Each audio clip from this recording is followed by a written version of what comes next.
Salam sejahtera semua pelajar tingkatan 4 dan semua pelajar-pelajar yang bakal memasuki tingkatan 4 dan 5. Ya, hari ini kita amat berbangga kerana kita dapat mempelawar Cikgu Wang untuk menghadiri sesi interview ini. Ya.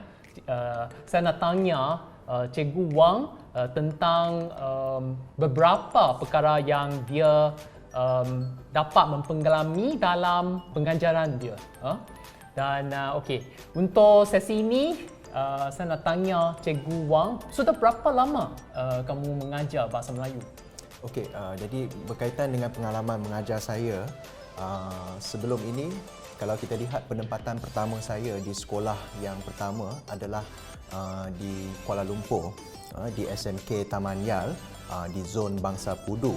Dan pada ketika itu saya telah pun diberikan amanah oleh pihak sekolah saya untuk mengajar subjek bahasa Melayu di sekolah saya, dan antara kelas yang saya ditugaskan untuk mengajar ialah kelas peralihan, tingkatan 3, tingkatan 4 dan juga tingkatan 5. Itu ialah dari segi sejarah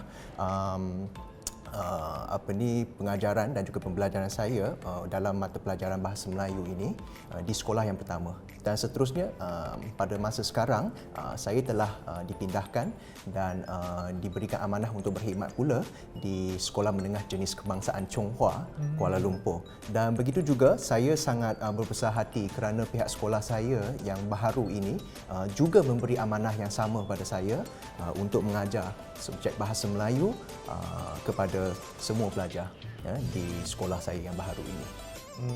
Dan saya pernah mendengar berita tentang Cikgu Wang semasa bila zaman pembelajaran dia memang pernah menyertai banyak pertandingan-pertandingan, pidato, forum semua itu kan? Ya, betul.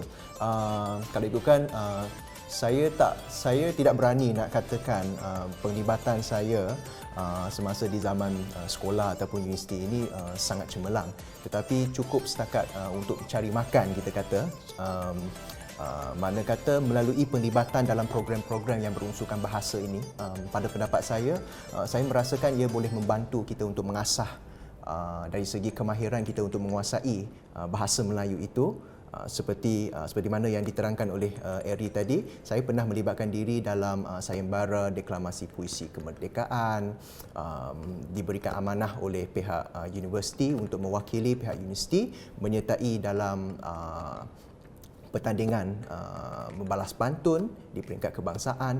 Itu merupakan sedikit penglibatan saya lah di peringkat di alam persekolahan dan juga universiti dulu. Jadi hari ini kita ada pakar bahasa Melayu ya di sini, dan jadi saya nak juga tanya Cikgu Wang tentang macam mana kamu rasa pembelajaran bahasa Melayu di kalangan kita cakap bukan Melayu. Okey, bagi saya dapat perhatikan sebenarnya masalahnya dari dulu sampai sekarang tetap sama. Kita dapat perhatikan sebenarnya terutamanya kepada pelajar-pelajar yang bukan Melayu, mereka menghadapi kesukaran untuk menguasai subjek bahasa Melayu ini. Kita tahu, kadang-kadang kita terpaksa akui bahawa pelajar bukan Melayu ini memang agak lemah dalam pembelajaran subjek bahasa Melayu, tetapi bagi saya ia bukannya menjadi satu alasan untuk kita menyatakan tidak ataupun menidakkan pembelajaran terhadap mata pelajaran tersebut. Sebab bagi saya rasa bahasa Melayu ini memainkan peranan yang sangat penting.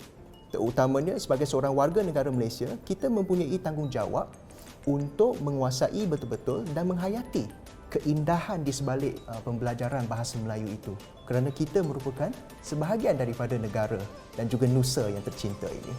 Ya, saya rasa itu satu pembentangan yang sangat bagus, ya. Dan untuk kita cakap bila untuk memajukan bahasa Melayu, apakah cadangan ataupun pandangan Cikgu Wang dengan cara kita gunakan pengajaran dalam talian? Okey, bagi saya kelebihan apabila kita menggunakan pendekatan secara dalam talian ini untuk mengajar subjek-subjek tertentu khususnya pada bahasa Melayu, kita mempunyai lebih banyak kebebasan. Dan pastinya dari segi kemudahan internet yang dibekalkan pada masa sekarang cukup canggih, cukup moden dan cukup memudahkan terutamanya kepada golongan pendidik seperti saya untuk menyampaikan ilmu. Segala ilmu yang berkaitan dengan bahasa Melayu ini kita bukan sahaja dapat berkongsi dengan anak-anak didik kita di kawasan tertentu saja, tetapi sekiranya kita lihat pembelajaran secara dalam talian ini membolehkan anak-anak dari luar negeri ataupun dari sekolah-sekolah lain, kita dapat kumpulkan semua anak-anak yang mempunyai suka untuk mempelajari bahasa Melayu ini mengikuti kursus secara dalam talian dan saya juga boleh menyampaikan pada mereka secara berkesan, secara efektif dan yang paling penting kita kena pastikan bahawa ilmu yang disampaikan itu betul-betul dapat membantu anak-anak didik kita menguasai betul-betul bahasa Melayu. Saya pun berasa apa yang dicakapkan oleh Cikgu Wang ini memang satu kita cakap isu yang sangat penting ya, kerana sekarang kita ada masalah COVID-19 kan. Jadi dan saya nak mengundang Cikgu Wang untuk bagikan nasihat yang terakhir untuk semua pelajar-pelajar yang ingin menguasai bahasa Melayu. Okay. Apakah nasihat Cikgu Wang? Bagi saya bab kata peribahasa Melayu lah, tak kenal maka tak cinta.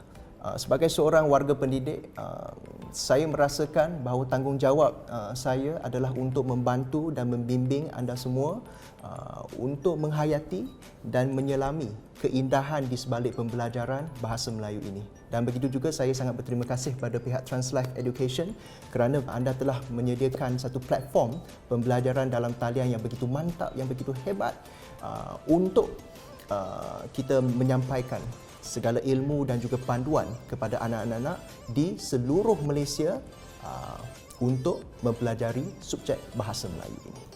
Ya.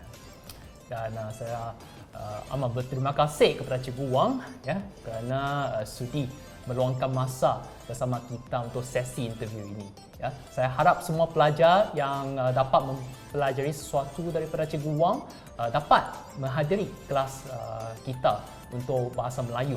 Ya, sekian saja dan jumpa lagi.